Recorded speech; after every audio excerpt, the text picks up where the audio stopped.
Hello.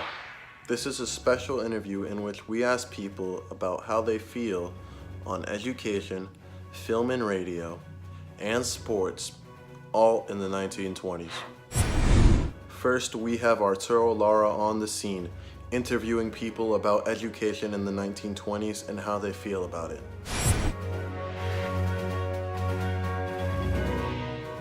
1920s was a new era of education, as many schools and organizations were conducting experiments on how to better educate students. The cause for these studies was due to the increase of newborn population after World War I. Large population growth was due to the fact that many soldiers were returning from the war and starting families. These families would then cause newborn babies to be born, and the 1920s was filled with large amounts of children that were joining the public school system. Due to the increase in population, the federal and state government had to increase the resources and funding that public schools were to receive. And this gave them the opportunity to conduct experiments in order to better understand student life and their habits and performance in the American school system. The use for these studies was so that the American schools could make a reform in the education system to help the students learn and to improve the way that they are taught and what they learn. So right here we have a student who's willing to answer a question, Michael Repis.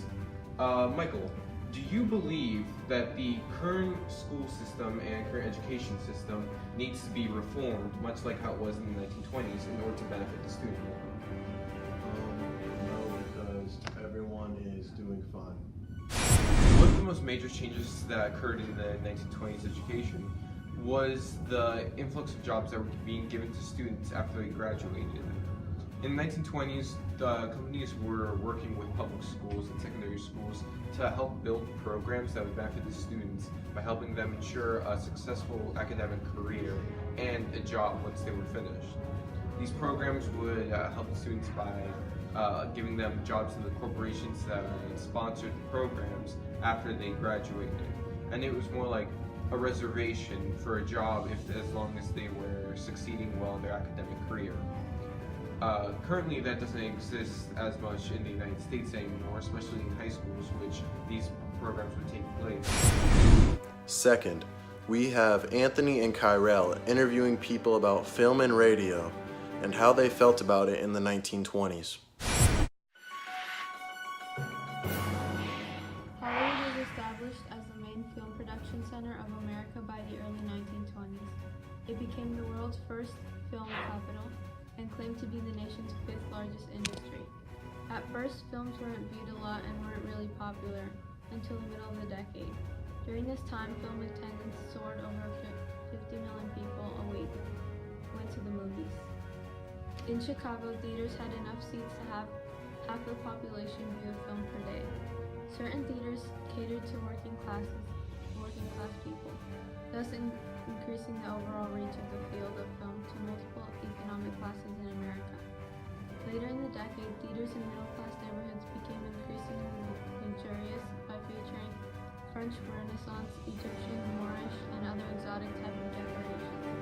By 1926, sound is developed and integrated into films, marking the first time that films would have actors that could be audibly heard during the film.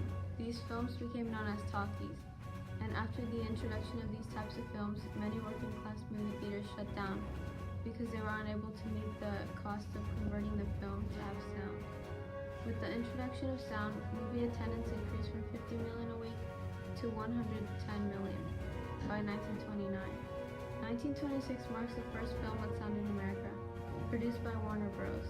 The film Don Juan was the first film in America to feature a synchronized audio track along with the picture. In today's times, we're able to send information to and from at the click of a button. But of course, as always, this had to start somewhere from the beginning, and indeed it did in the 1920s. During the 1920s, the invention of the radio came to fruition, and with it brought a revolution in how we would handle communication all the way up to today. The radio brought about efficient long-range communication and led to many more inventions that we see today, such as the phone, television, car radios, and even air traffic control. Though at the time, the most common type of radio probably isn't what we've become accustomed to today. These radios were nothing like the ones in our cars, or even the rather large boombox style radios that most people would call vintage.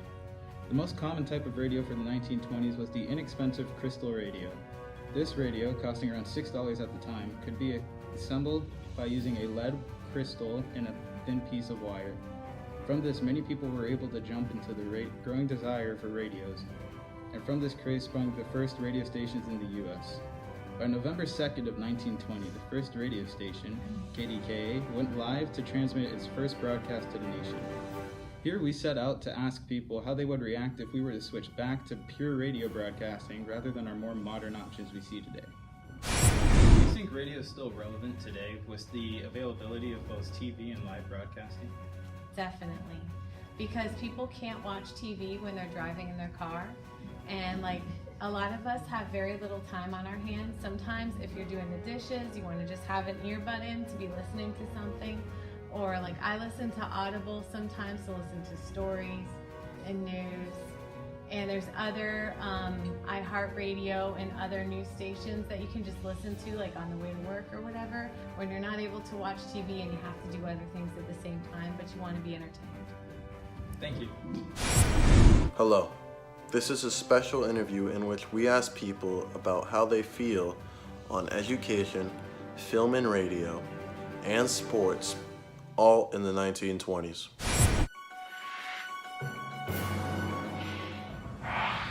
In the 1920s, the interest in athletics and sports increased as it was a period of prosperity and social change.